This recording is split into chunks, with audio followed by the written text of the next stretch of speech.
Imagine waking up one day and realizing that your entire life has been shaped not by your true desires, but by fear. Fear of rejection, fear of failure, fear of standing alone. Think about it. How many decisions have you made just to avoid discomfort? How many times did you stay silent when you should have spoken? How often did you choose safety over growth, comfort over truth?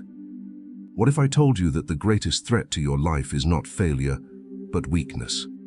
And not the kind of weakness people usually talk about, not physical weakness, but something far more dangerous. A silent force that slowly erodes your confidence, your identity, and your ability to shape your own destiny. In this video, you will uncover powerful truths about human nature, strength, and the hidden patterns that keep most people stuck in mediocrity. And stay with me until the end, because the final revelation is the most important of all, the one that can completely transform how you see yourself and the world. Before we go deeper, make sure to subscribe to the channel, like this video, and share it with someone who needs to hear this. And tell me in the comments, when was the last time you chose comfort over growth? Because what you are about to hear might challenge everything you believe about yourself. Weakness is not just a lack of strength, it is a pattern, a way of thinking, a habit reinforced over time. Psychologist Carl Jung once said, "Until you make the unconscious conscious, it will direct your life and you will call it fate." Most people never realize that their personality is simply a collection of unconscious reactions: avoidance, people-pleasing, overthinking, fear of confrontation. They call it who they are. But it is not who they are, it is who they became. And here is the uncomfortable truth: weakness feels safe. It hides behind excuses. It whispers that you are being realistic. It convinces you that taking risks is dangerous, that speaking your truth will cost you everything. But what it never tells you is the price you are already paying. A life half-lived, potential unrealized, respect, both from others and from yourself, slowly fading away.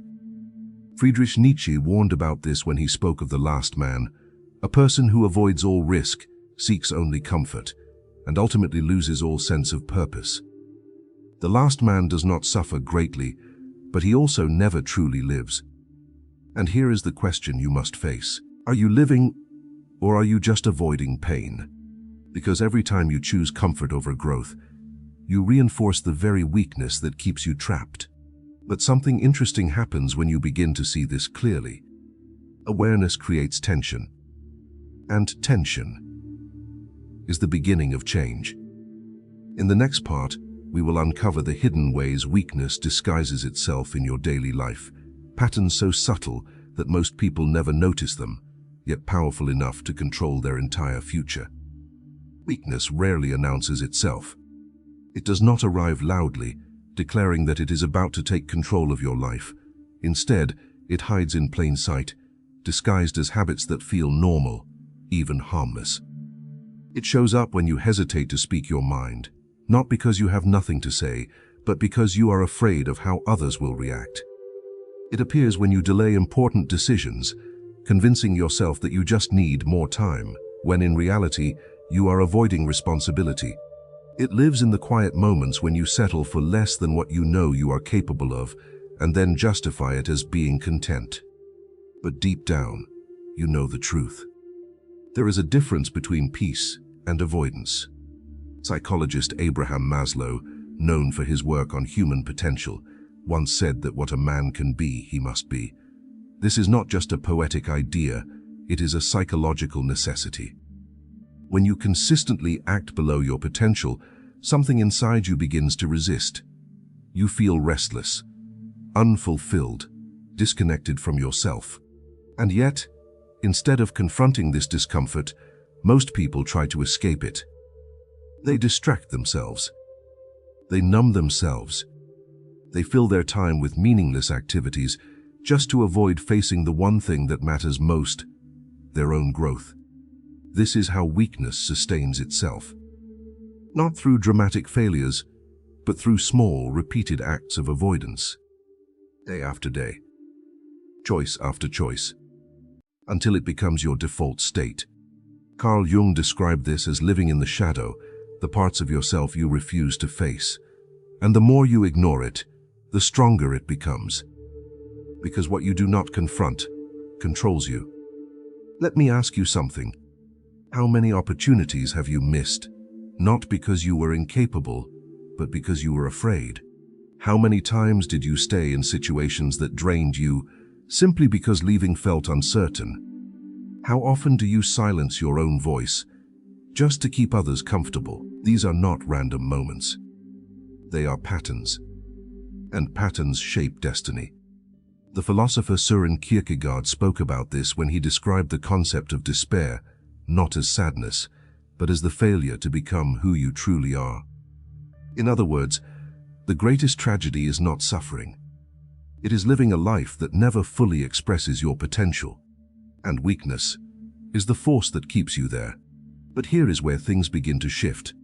Because once you start recognizing these patterns, you can no longer unsee them. You begin to notice the moments where you hold back, the decisions you avoid, the truth you refuse to speak. And with that awareness comes a choice. Continue as you are, or step into discomfort. Because strength is not built in comfort. It is built in confrontation.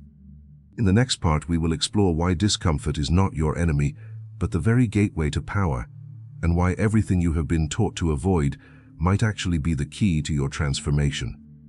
Discomfort has been misunderstood.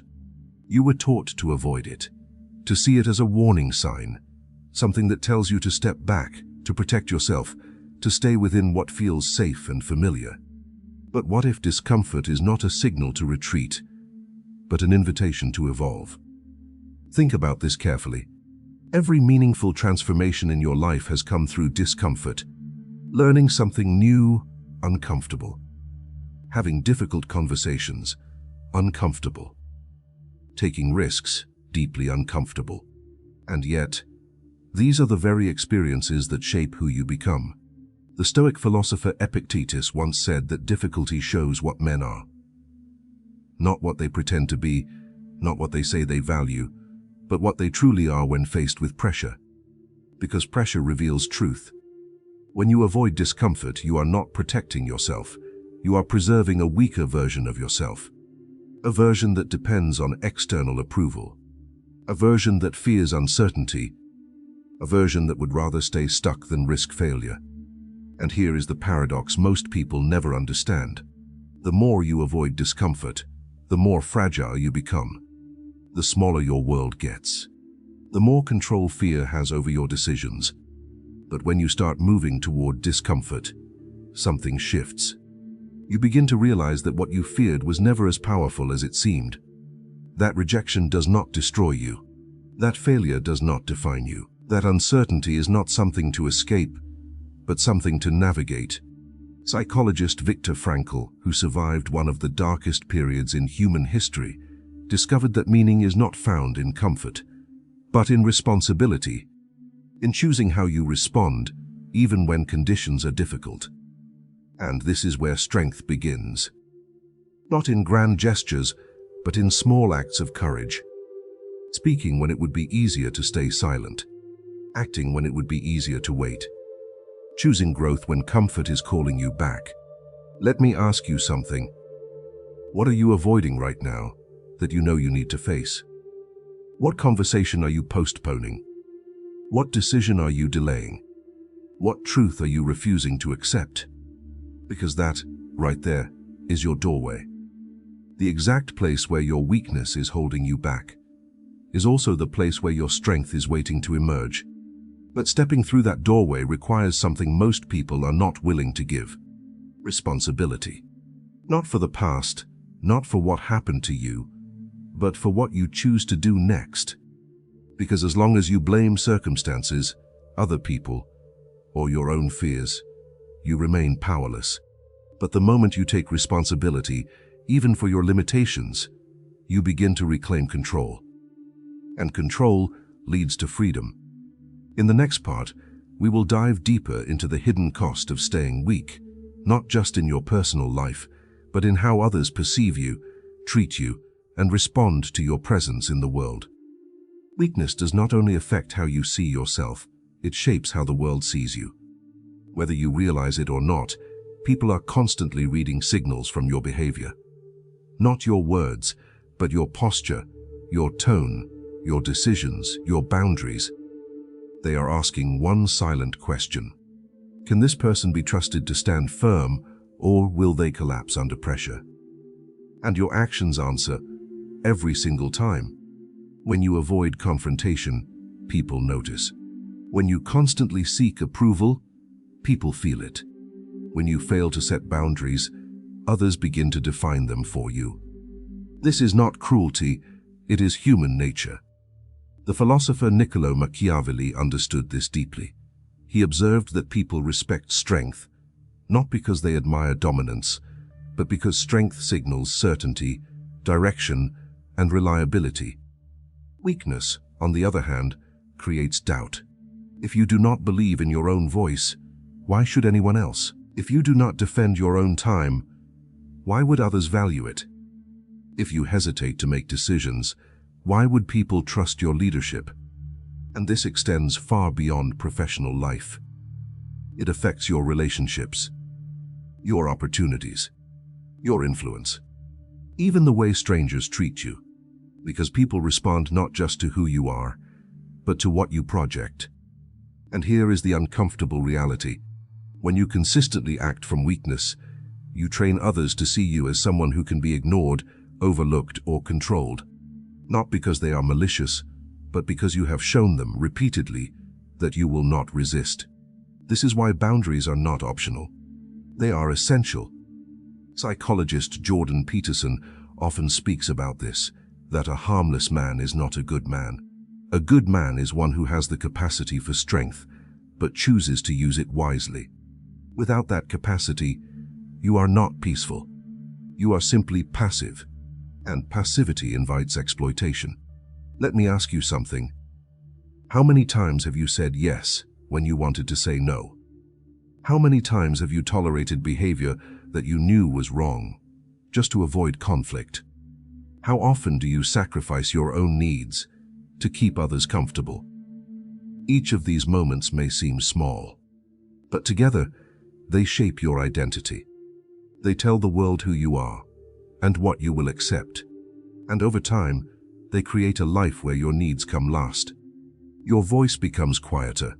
Your presence becomes smaller. Until one day, you barely recognize yourself. But here is the turning point. The moment you begin to set boundaries, even small ones, everything changes. People may resist at first.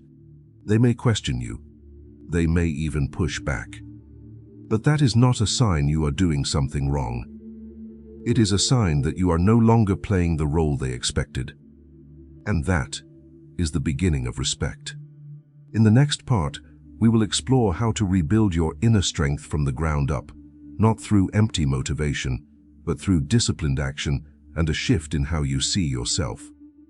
Strength is not something you suddenly discover. It is something you build. Slowly, deliberately, through actions that most people are not willing to take consistently. There is no shortcut, no secret formula, no single moment that changes everything.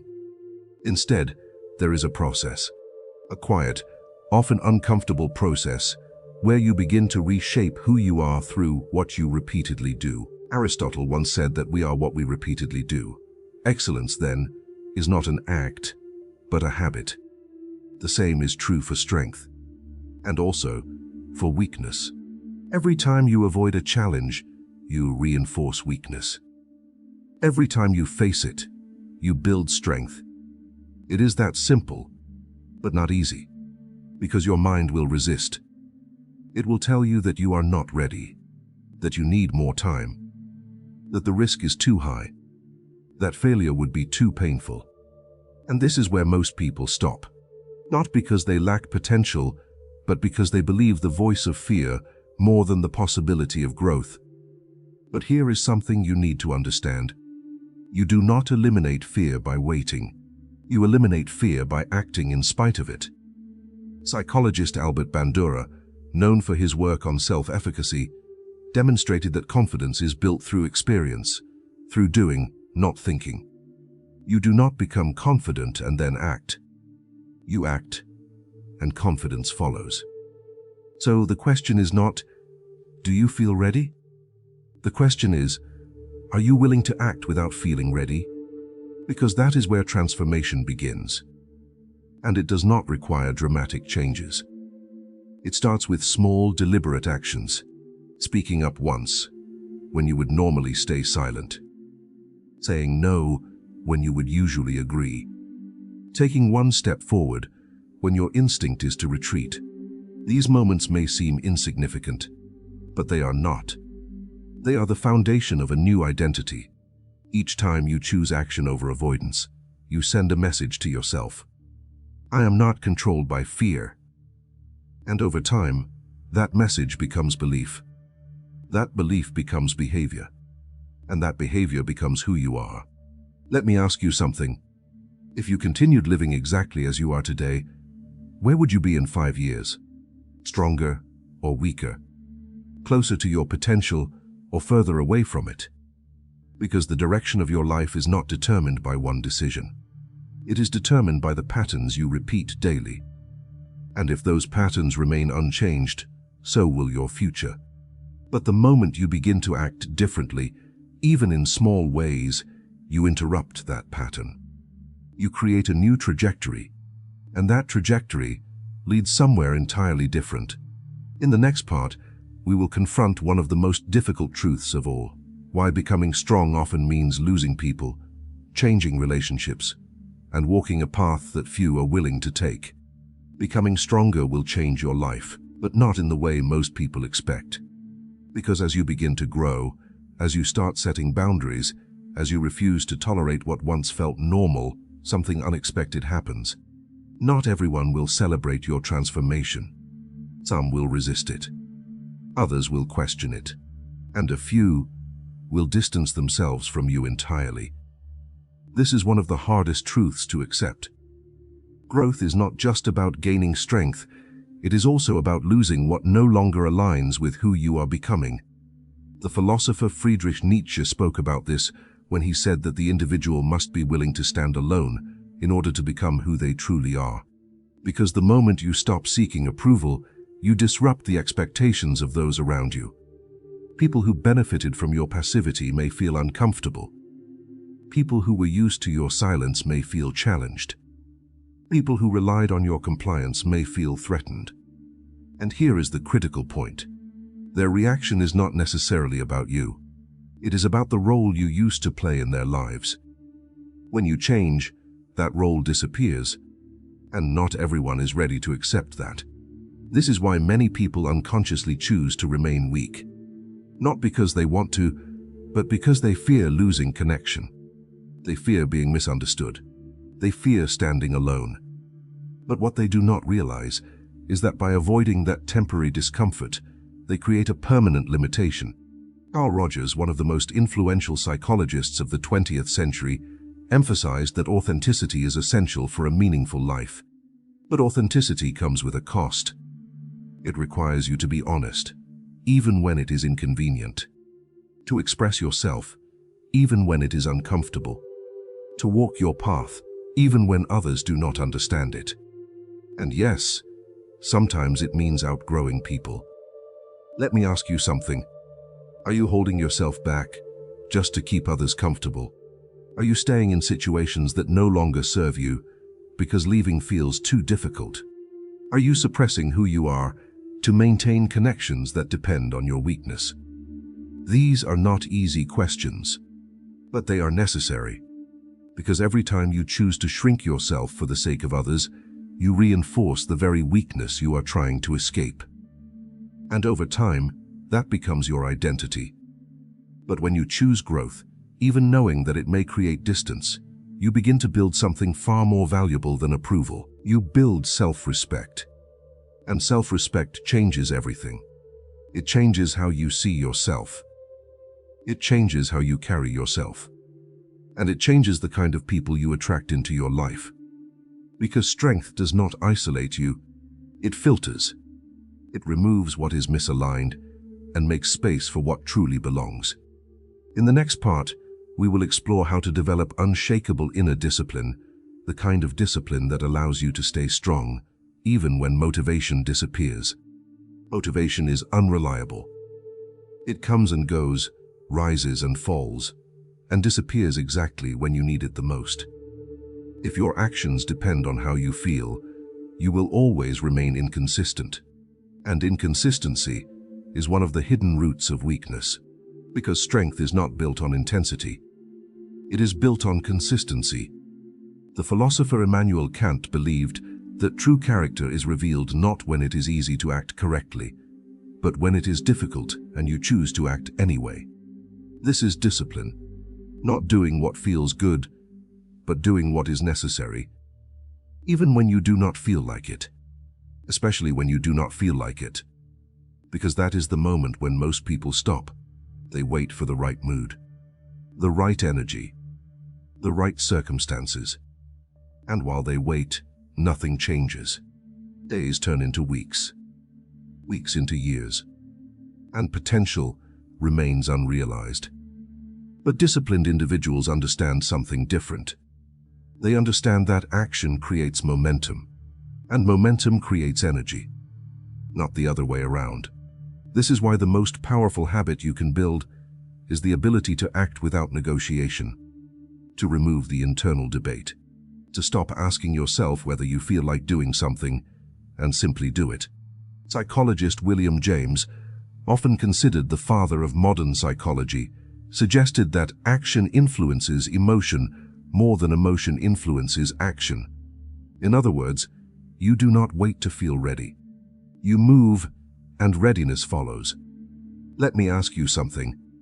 How many things in your life are delayed, not because they are impossible, but because you keep negotiating with yourself? I will start tomorrow. I just need to feel more prepared. I am not in the right mindset today. These thoughts feel harmless, but they are not. They are patterns of delay, and delay is a form of weakness, because every time you postpone action, you reinforce the habit of inaction. But when you begin to act immediately, even in small ways, something powerful happens. You build trust with yourself. You prove, through behavior, that your decisions mean something. And that trust becomes the foundation of discipline. Discipline is not about forcing yourself endlessly. It is about becoming someone who does what they say they will do, no matter what. And once that identity is established, everything becomes easier, because you are no longer fighting yourself. You are aligned with yourself. In the next part, we will uncover one of the most transformative shifts of all, how changing the way you see yourself can redefine everything, your actions, your confidence, and your entire future. Everything changes the moment you change how you see yourself. Not your circumstances, not your environment, not even the people around you. Your identity. Because whether you realize it or not, every action you take is aligned with the image you hold of who you are. If you see yourself as someone hesitant, you will hesitate. If you see yourself as someone who avoids conflict, you will avoid it. If you believe deep down that you are weak, your behavior will reflect it. Not because you lack ability, but because you are being consistent with your identity. Psychologist Maxwell Maltz, in his work on self-image, explained that human beings always act in accordance with the picture they have of themselves. Change the picture, and behavior begins to change. But here is the challenge. Most people try to change their actions without ever addressing their identity. They try to act confident while still seeing themselves as insecure. They try to be strong while still believing they are weak. And this creates conflict, because your mind will always pull you back to what feels familiar. This is why real transformation requires something deeper. A shift in how you define yourself. Not based on your past, not based on your fears, but based on the person you are choosing to become. Carl Jung spoke about individuation, the process of becoming who you truly are, not who others expect you to be, not who you were conditioned to be, but who you consciously decide to be. And this process begins with a decision. A clear, internal declaration. I am no longer this person. Not someday. Not when things are easier. Now, let me ask you something. Who are you when no one is watching? What do your actions say about you when there is no external pressure? Are you someone who follows through or someone who retreats? Because identity is not built in moments of visibility. It is built in private, in the choices you make when no one is there to judge you. And this is where your power lies. Because you do not need permission to redefine yourself. You do not need validation. You do not need to wait for the right time. You only need a decision, followed by consistent action. Each time you act in alignment with the person you want to become, you reinforce that identity. Each time you break your old patterns, you weaken the old version of yourself. And over time, something remarkable happens. The new identity begins to feel natural. What once felt difficult becomes automatic. What once required effort becomes who you are. And that is when true transformation occurs. Not when you force change, but when you become it. In the final part, we will bring everything together and reveal the most powerful truth of all, the one that determines whether you will remain where you are or step fully into your potential. There is one truth that most people spend their entire lives avoiding. Not because it is complicated, but because it is uncomfortable. You are responsible, not for everything that has happened to you, not for every obstacle you faced, not for every unfair situation, but for what you choose to do next. And this changes everything, because the moment you truly accept responsibility, you remove every excuse, every justification, every story that keeps you stuck, and what remains is power. The philosopher Jean-Paul Sartre expressed this clearly when he said that man is condemned to be free, meaning that whether you like it or not, you are always choosing. Even when you do nothing, you are choosing. Even when you avoid, you are choosing. Even when you stay the same, you are choosing. And that is the final realization most people never fully accept. Your life is the result of your repeated choices. Not your intentions. Not your desires. Not your plans. Your choices. Let me ask you something, and answer this honestly. If nothing in your life changes, whose responsibility is that? If you remain in the same patterns, the same habits, the same limitations, who is choosing that? Because once you see this clearly, something inside you shifts. You stop waiting. You stop hoping. You stop looking for external solutions. And you begin to act. Not because it is easy, but because it is necessary. This is where strength fully emerges. Not as a concept, but as a way of living. You stop negotiating with weakness. You stop justifying avoidance. You stop telling yourself that one day things will be different. And instead, you decide that today is the day. Right now. Not perfectly. Not all at once, but decisively. Because strength is not about never feeling fear. It is about refusing to be controlled by it. It is about choosing action, again and again, until it becomes who you are. Friedrich Nietzsche spoke of becoming who you are, not discovering it as something fixed, but creating it through your actions. And that is the ultimate truth. You are not waiting to become strong. You become strong by what you do, every day, every choice, every moment. So here is the question that remains. What will you choose after this moment? Will you return to what is comfortable, familiar, predictable? Or will you step into something more difficult, but infinitely more meaningful? Because your future is not something that happens to you. It is something you build. And it begins with a decision. If this message resonated with you, subscribe to the channel, like this video, and share it with someone who needs to hear it. And in the comments, tell me, what is one thing you will stop avoiding starting today? Because that answer might be the beginning of a completely different life.